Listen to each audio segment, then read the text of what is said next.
memulai diskusi dan presentasi hari ini, kita sapa dulu Sobat Literat ya. Salam literasi.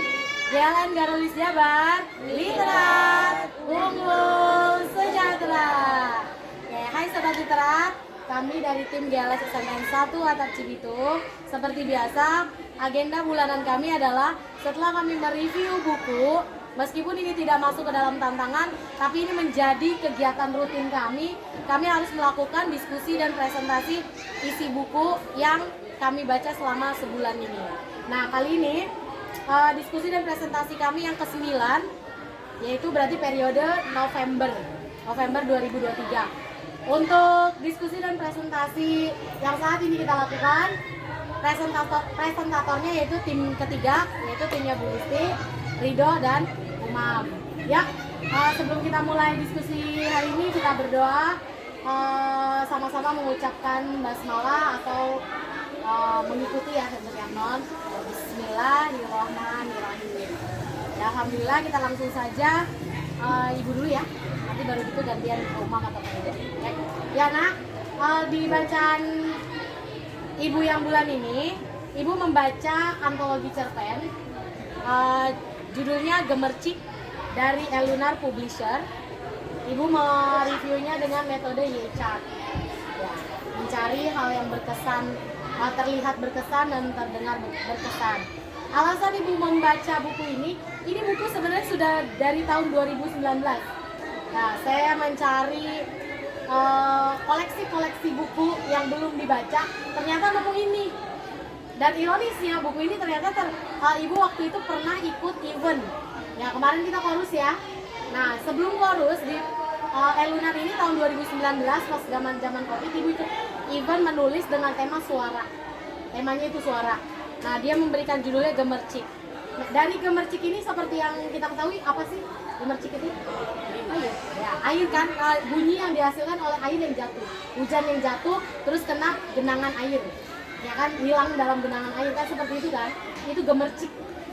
Mau sederas apapun, gemercik itu pasti akan hilang dalam genangan, jatuh. Nah, sama di sini pada dasarnya ini kan antologi cerpen. Antologi cerpen itu kan berarti banyak cerita, kumpulan cerita pendek. Cuma ketika diambil garis besar tentu hal pertama adalah temanya tentang suara. Nah, sesuai dengan judulnya, gemercik berarti suara yang sekeras apapun, ya kan, dia mau menjerit sekencang apapun, tetap dia akan hilang dalam permasalahan yang ada dalam realita. Seperti itu. Inilah gemercik.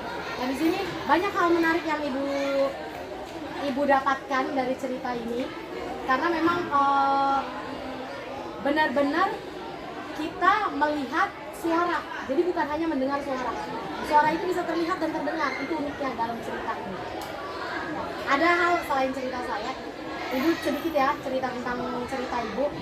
Ibu menulis judul tentang peti mati. Ya kan, judulnya peti mati. Peti mati apakah mengeluarkan suara?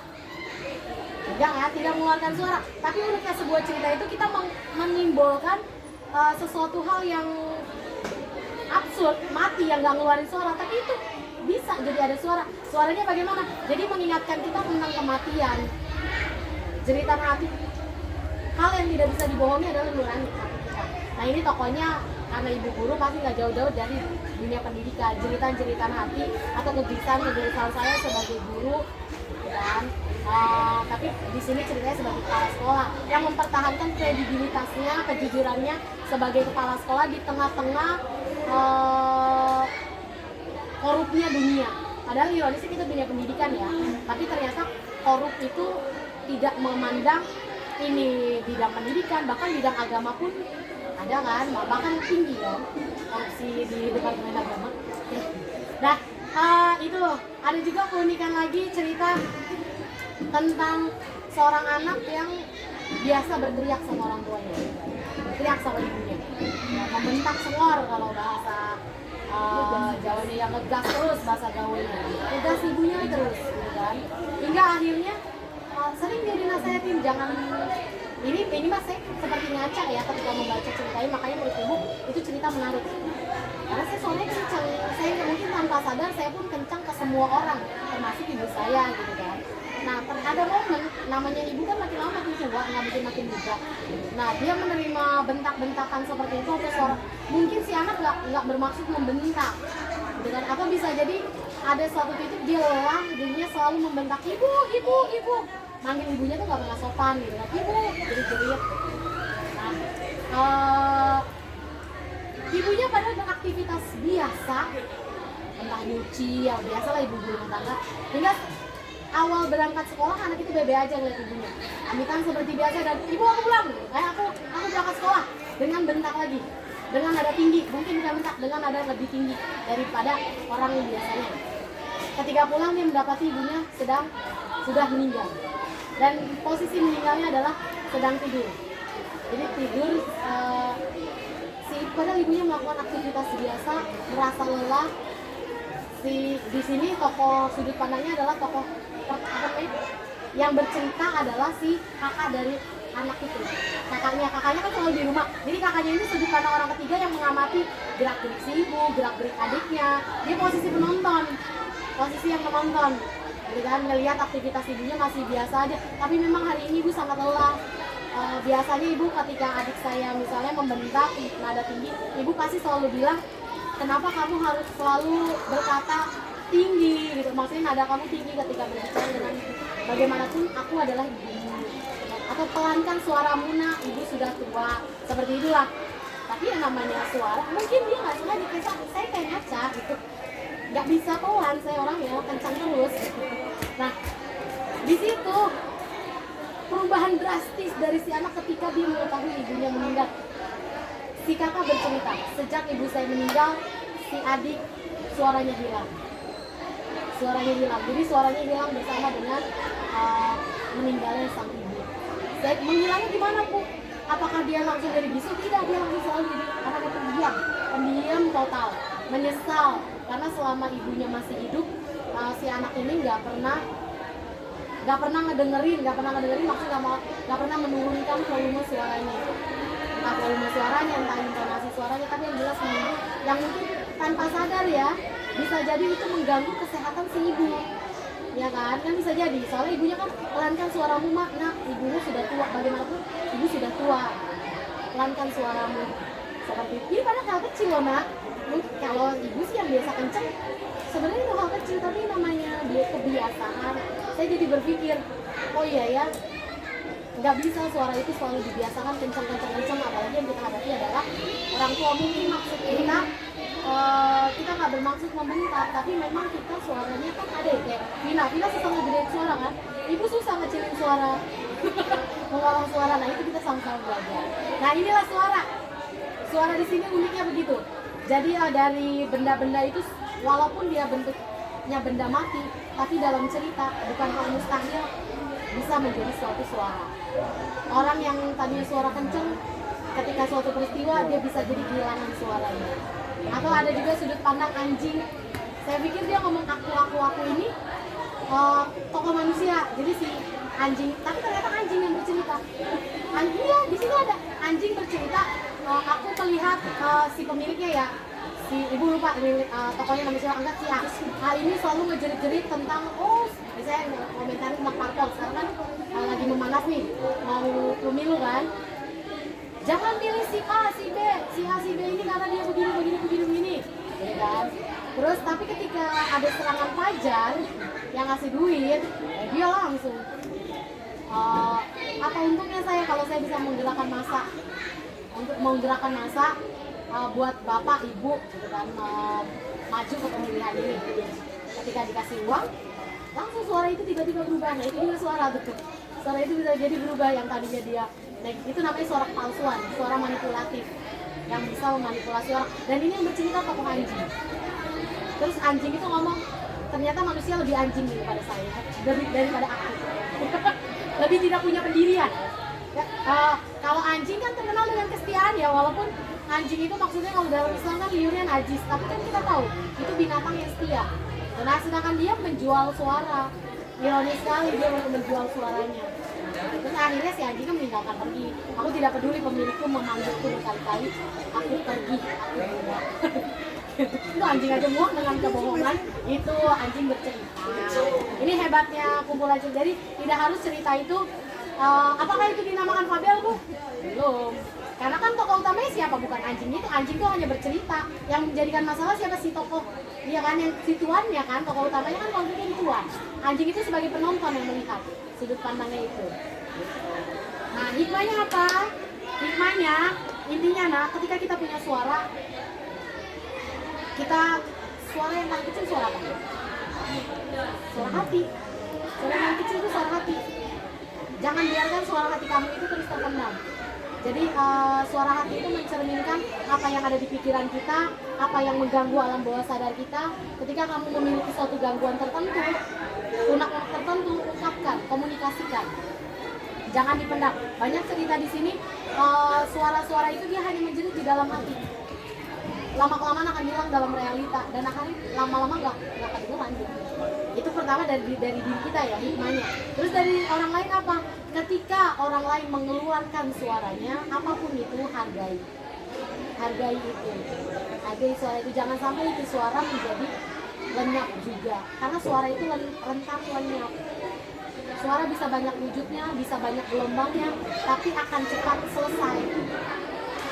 Ada yang terkenang dengan suara kan enggak? Ibu mengeluarkan suara begini nih, ketika saya berhenti, hilang. Ya, karena suara itu kan butuh terang nara. Nah, makanya suara ini jangan sampai hilang, maka terus disambung, dihargai. Seperti itu kurang lebih. Oke? Selanjutnya Rido dulu atau Mam dulu? Rido. Ya, wah Rido sama Yecat. Assalamualaikum warahmatullahi wabarakatuh. Waalaikumsalam warahmatullahi wabarakatuh. Saya Muhammad Ali Rido dari kelas 1. Saya mempersembahkan buku saya yang berjudul Impian. Kemudian Penulis yaitu Rukminson, penerbit CP Garuda Sejahtera. Tahun terbit 2010. Yaitu ini ceritanya tentang santri. Tempat kisah cinta di pondok. Ada seorang gadis yang bernama Aisyah. Dia berambisi ingin menjadi seperti Sayyidina Aisyah radhiyallahu anha dengan cara menuntut ilmu di pondok. Jadi itu ia dipondokan oleh ayahnya. Nah, di pondok itu dia termasuk orang yang pinter gitu ya, pinter dari yang lain. Nah, suatu saat pas dia ke perpus buat nyari buku, ada tuh satu cowok namanya Irfan, dia terus kan suka tuh ya. Terus dia kayak kode-kode ya, dia naruh, si Irfan tuh naruh selipan kertas di buku kayak ngode-ngode buat Aisyah ambil. Pas diambil sama Aisyah, bacanya gini nih.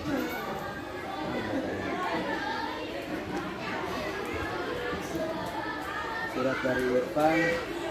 Semua lelaki menambahkan bidadari, tetapi lelaki muslim tidak perlu keburu ke surga karena di dunia banyak yang lebih unggul dari bidadari. Sabda baginda Nabi Muhammad SAW bahwa wanita itu lebih unggul dari bidadari karena sholat mereka, puasa dan ibadah mereka kepada Allah. Kamu cantik, kuharap kamu tidak pernah lupakan aku. Kuberanikan menyampaikan ini karena sudah menyampaikan rasa cinta biar tidak jadi beban, asal dalam batas ketentuan syariat. Kan jadi tuh selama habis itu tuh mereka selatan terus tuh di sela-sela waktu nyampein ke perpus gitu buat nyampein surat-suratnya.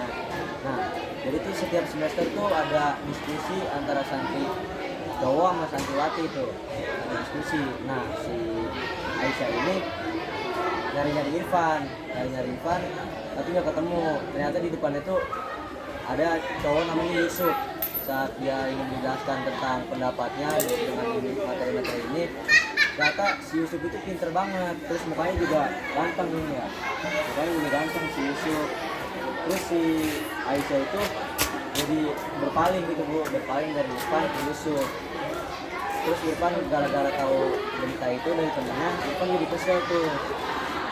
Terus si Yusuf tuh jadi kayak Irfan sama Aisyah pas pertamanya gitu ke perpustakaan, surat-suratan. Terus Yusuf ngirim surat, Aisyah, aku suka sama kamu. Aku ingin kamu jadi pendamping hidupku selamanya. Aku ingin segera, tetapi usiaku masih sangat muda. Jujur aku sangat khawatir karena usia kita setara. Dalam waktu dekat pasti akan ada yang melamar kamu. Dia pria yang sudah cukup dewasa, sudah bekerja dan sudah siap untuk hidup rumah tangga. Dan aku akan bersedih. Tapi aku tidak akan menyerah. Aisyah, tapi bagaimana? Nah, Aisyah jadi overthinking tuh, kayak gitu tuh ya. Surat-suratan katanya, ya udah sabar aja, takdir itu Allah yang ngatur gitu ya. Nah, si Irfan tuh nggak sabar gitu ya, dia tuh pura-pura sakit, pulang ke rumahnya tuh, bilang ke bapaknya, ya aku ini melamar anak ini yang namanya Aisyah. Terus bapaknya bilang ke Kiai, tolong jodohkan anak saya dengan ini ya. Terus kata Pak Kiai, kan Irfan kan ibunya lebih tua dari Yusuf, udah mapan tuh. Kata Pak Kiai, kamu kalau udah dapet jodoh jangan ditolak, kan kalau budaya sana kalau udah ditawarin gitu ya kayak nggak sopan gitu. Terus orang tua Aisyah juga setuju, cuman dia sukanya sama Yusuf. Nah pas udah dilamar, si Yusuf kan masih suka tuh surat-suratan. Si Irfan datengin Yusuf malam-malam, dipukul sama dia berantem. Irfan, kamu ini jangan deket-deketin Aisyah lagi, dia itu tunangan tuh. Nah gara-gara si Yusuf dicepuin gitu sama si Irfan surat-suratan, itu dia dihukum bersih-bersih satu pondok itu, pondok yang cowok cewek satu sama dia. Nah pas si Irfan di depan kamar Aisyah ngeliatin sambil nangis. Nah besokannya Aisyah bilang pergi minta kemana, dicari dia bakal ketemu. Nah tapi di buku ini langsung batal waktunya langsung pas begini gitu. Irfan udah menikah lagi, udah beristri lagi, tapi si Yusuf tuh masih merenung di kamar. Jadi tuh dia jarang makan, jarang keluar, dia menyibukkan kegiatannya dengan depan lagi gitu. Ada yang jual. Terus Irfan karena rasa gak enak ya dia datang ke Yusuf, saya minta maaf ini, kamu kenapa sekali lagi katanya, mintaku sudah habis dari Aisyah, udah gitu. Terus jadi nggak ada. Iya nggak ada kan, saya bingung ini penasaran. Sip. Lanjut, terima kasih. Selanjutnya Nauma. Assalamualaikum warahmatullahi wabarakatuh. Perkenalkan, nama saya Muhammad Bukhari dari kelas 81.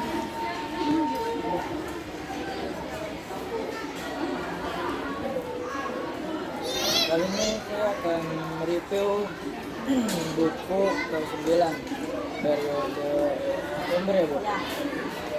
Judulnya? Ini bukunya judulnya Residential. Buku ini diterbitin pada tahun 2022 oleh penulis KKRN dan penerbitnya 4. Alasan saya membaca buku ini karena pertama kalinya lagi saya belajarin baca buku di Wattpad oleh teman saya, dan juga direkomendasiin buku langsung. Tadi ya pas bulan November saya bingung tuh mau baca buku apa, jadi dikasih tahu sama Pina baca di Wattpad. Awalnya juga saya rada bingung baca di Wattpad, tapi ternyata gampang. Ya, stop. Bisa dari ceritanya menceritakan tentang pemuda yang bernama Kanva yang ditinggal seorang diri. Ibu dan ayahnya pergi ke luar negeri saat Kanva kecil, dan Kanva tinggal bersama neneknya. Namun saat neneknya tiada, ia harus hidup sendiri dan memenuhi nasibnya. Ia sering balap liar karena untuk memenuhi kebutuhannya untuk bisa makan. Kanva juga adalah salah satu anggota geng inti, yaitu geng Diamond. Geng yang mempunyai solidaritas tinggi, namun karena sering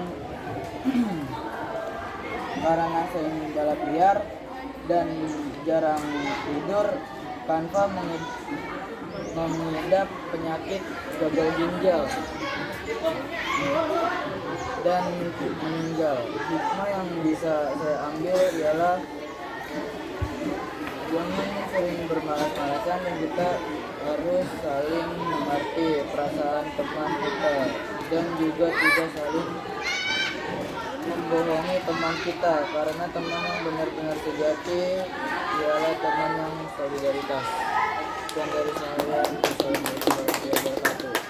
Oke, alhamdulillah masing-masing dari kita sudah mempresentasikan isi buku yang kita baca masing-masing. Nah, ada yang ingin ditanyakan dari tim Bu Elvi dan Bu Ika? Silakan Bu Ika. Mau tanya sama Ibu. Mungkin bukunya kan kalau menurut Rido berakhir dengan open ending gitu kan. Iya. Saya nggak tahu hikmah apa sih yang Rido dapat dari cerita yang berjudul Impian. Hikmah yang dapat saya ambil adalah dalam hidup ini ada hal yang tidak dapat kita paksakan. Salah satunya yaitu cinta. Cinta tumbuh karena suatu perasaan dan tidak bisa dipaksakan. Sip. Selanjutnya. Ya. Ini saya agak foto tadi dari saya agak ini ya, maksudnya di sini bukunya kumpulan cerita. Terus tapi satu hal itu tentang suara. Terus saya melihat bagus ya sebenarnya ini tingkat suara itu dari beberapa hal. Tadi ada dari orang anak yang merasakan suara punya, kemudian anjing ya suara anjing, tapi di situ ada kata-kata aku gitu ya. Terus apa lagi? Nah, saya kalau dalam buku ini Ada. judulnya apa? Mati-mati. Yang mati-mati bunyi-bunyi. Terus yang lebihnya itu siapa pun Semua beberapa anggota dari kan kali ini event lomba. Jadi dari semua pesertanya banyak. Ntar diambil beberapa puluh. Berapa ya? dari Jadi ada 20 orang. Oh enggak, semua kan ini event kayak kemarin dari sosial media. Jadi siapapun yang berminat buat ya ikut eventnya menulis, kita kirim tulisan. Setelah itu nanti dari mereka akan dikoreksi. Ya udah kalau diterima ya lebih buku kita, kalau tidak ya berarti tinggal kita perbaiki. Ini ya. Jadi yang saya ingin lihat itu adalah semangat menulis ya. Ya. Jadi kan saya pernah melihat seorang youtuber itu saya pernah lihat blognya yang pertama itu blog ya. Yang pertama dulu ada blog-blogan. Jadi dia di usia 14 tahun. Sekarang dia udah jadi youtuber terkenal gitu ya. Mungkin saya sebutkan aja Bianca Kartika. Iya. Bianca Kartika ya. Nah, Bianca Kartika, jadi dia di usia 14 tahun udah pernah mencoba menulis itu di blogger ya, jadi blogger. Terus katanya di situ dia menuliskan kalau dia punya cita-cita jadi ingin jadi blogger. Kalau misalnya dia di usia 14 tahun sudah terpikirkan kalau cita-citanya itu tidak tercapai, maka opsi kedua adalah menjadi penulis. Jadi ternyata sekarang dia mungkin lebih banyak karena dia S2 juga kan, terus jadi youtuber juga, dia sambil nulis juga kalau nggak salah. Jadi tercapai semua walaupun mungkin tidak jadi dokter tapi jadi ilmuwan ya karena dia udah S2. Terus yang ingin saya tanyakan adalah mungkin buat kita semua ya, gimana semangat menulis itu harus kita adakan setelah kita mengikuti kegiatan talenta ini. Kayaknya untuk menulis itu harus ada gitu ya. Maksudnya seenggak-enggaknya mungkin kalau nggak menulis mungkin kata-kata atau mengungkapkan isi hati kita ke orang lain, cara kita menyampaikan komunikasi dengan orang lain gimana gitu. Jadi gimana Ini ibu sempat ibu sekedar berbicara berdasarkan pengalaman. Sebenarnya sangat enak ya zaman sekarang, zaman kalian ini, karena penerbit indie itu sudah banyak menyebar. Kan saran ibu adalah kemarin yang penting eventnya itu usahakan jangan berbayar, jangan berbayar, kecuali boleh berbayar kecuali kalau dia ada pelatihan menulis. Jadi yang berbayarnya itu pelatihannya. Ada penerbit seperti itu, dia mengadakan pelatihan menulis, kemudian menulis dan buku diterbitkan seperti itu. Nah itu mungkin bisa berbayar. Tapi kalau yang murni, karena yang saking banyaknya penerbit indie bertebaran sekarang, itu banyak yang mohon maaf mengambil keuntungan. Tulisannya diambilin terus habis itu dia jual. Jadi tidak ada seleksi.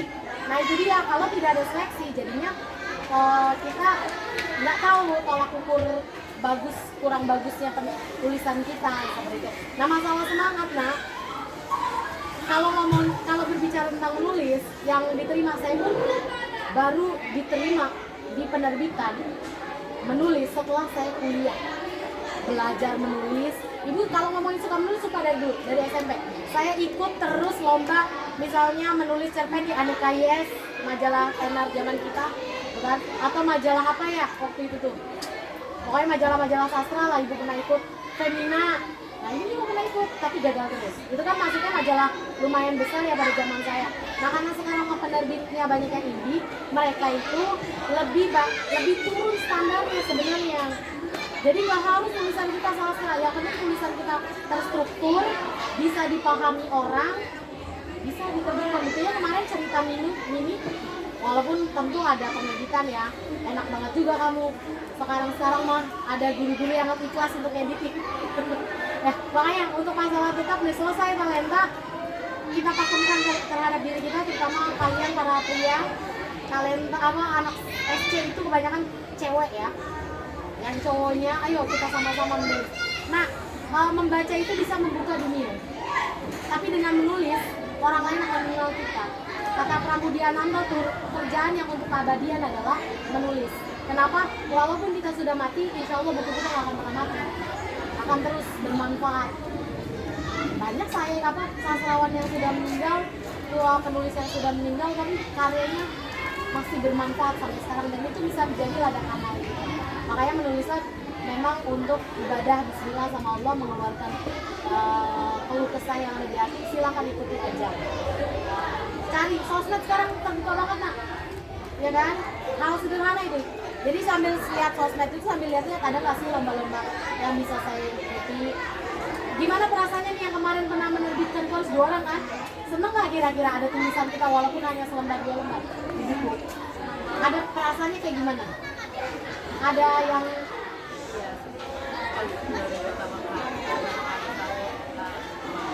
pertama kali nama kita dimasukin ke dalam buku. pertama kali nama kita masukin dalam buku, ada nama terus ada karya, itu insya Allah akan terus ada gitu.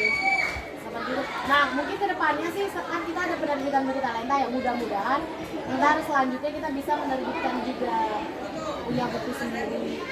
Ya sekarang ya mungkin sekarang belajar dari antologi dulu nak, dari ajang apa kita ikuti, karena kumpulan penerbit kan, maksudnya kumpulan para penulis jadi satu buku. Ntar berikutnya mudah-mudahan kita bisa menerbitkan buku tunggal.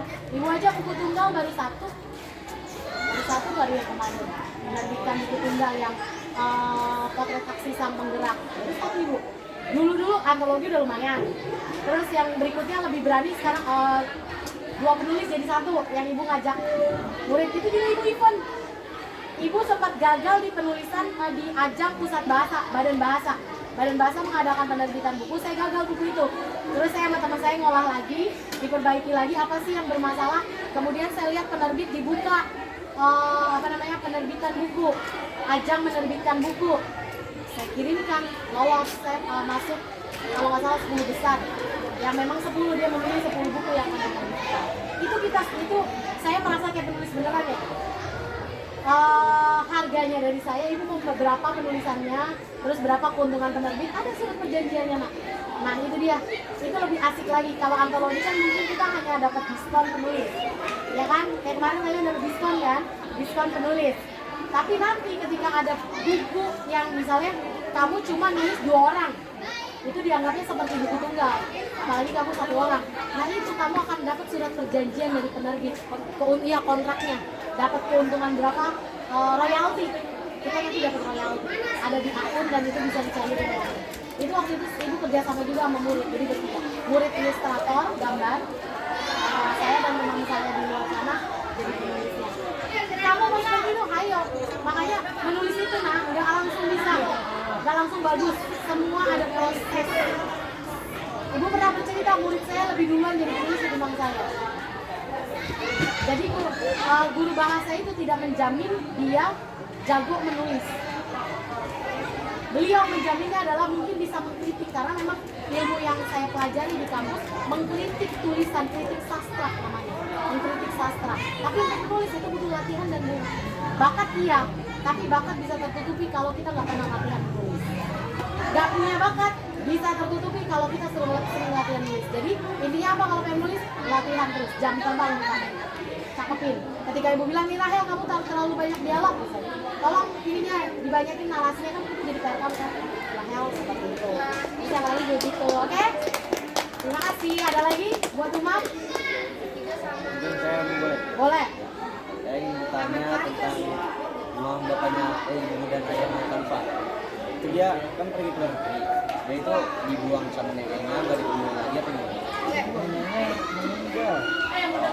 Neneknya meninggal, nah pas dia masuk ke SMA dia ngedopin dirinya sendiri dengan cara balapan. Jadi orang tuanya itu nggak nengokin lagi. Nengokin lagi pas dia hari kelulusan di SMA udah penulis dengan gede, terus membawanya kan. Nah, terus emang itu momen yang dia tunggu-tunggu tuh, kayak ada tuh kabarnya di saat yang lain ingin hidup berfoya-foya kayak senang-senang, dia cuma ingin kayak meluk bapak ibunya. Pas SMA udah lulus, nah bapaknya nelpon kan WA, itu dia udah emang ada penyakit, udah jarang ngisi darah kayaknya kalau nggak salah deh, udah jarang ngisi darah. Habis itu bapaknya nelpon, nah dia bawa motor kenceng, itu kayak mata dia tuh ngabun, gak niat, di depan ada kayak portal apa ya, kayak portal gitu, iya dia jatuh. Nah untungnya itu ada yang ngeliat temennya dibawa ke rumah sakit sama bapaknya gitu. Nah habis dari itu pokoknya banyak perselisihan gitu, tanpa nama bapaknya tuh rada-rada ini, soalnya emang teman-teman kakak kan dia punya geng diamond, saling ngerti bu, jadi udah pada saling ngerti, udah tahu tanpa ditinggal mamanya dari kecil, jadi begitu. Terus itu dia meninggal gara-gara apa? Gara-gara penyakitnya. Dia gagal Oh, ginjal, kecelakaan dulu terus sakitnya tambah parah gitu. udah sakit, terus sama bapaknya nelpon, dia kan karena seneng tuh kan bawa motor jadi ngabut. Berarti Matanya rabun, tabrakan. ini dia memang sudah sakit, terus ada momen klimaks yang membuat dia akhirnya meninggal. Hikmahnya buat kuliah apa? Ya, kasih tahu saya arti pertemanan, solidaritas. Saya mau mendukung temen, saling ngertiin. Dia harus saling mengerti sebagai teman. Jangan habis manis suka berdua. Terus juga ya ibunya kalau ke orang tuanya mungkin anak adalah amanah, jadi jagalah. Ini kan kayaknya Iya, makanya saya kayak sama temen ini itu cuma teman saya cuma ngasih lihat doang latar belakangnya kayak gimana. Kalau dia emang benar-benar mau bantu saya juga baru mau ke dia. Gitu bu. Ya, oke. Selanjutnya ada pertanyaan lagi? Ada pertanyaan lagi? Cukup. Nah untuk seperti biasa ya, review bulan berikutnya tetap di bulan ini, minggu depan bagian Desember. Insya Allah diambil alih presentatornya dari para murid. Siap ya? Oke, alhamdulillahirrahmanirrahim. Selesai presentasi dan diskusi buku kita kali ini. Kita ucapkan hamdalah bersama-sama. Alhamdulillahirrahmanirrahim. Yuk kita sapa sobat literat dulu, Nana. Salam literasi. Jalan Karanis Jabar, literat, sejahtera. Dadah, sampai jumpa di review kami, diskusi dan presentasi kami. Assalamualaikum.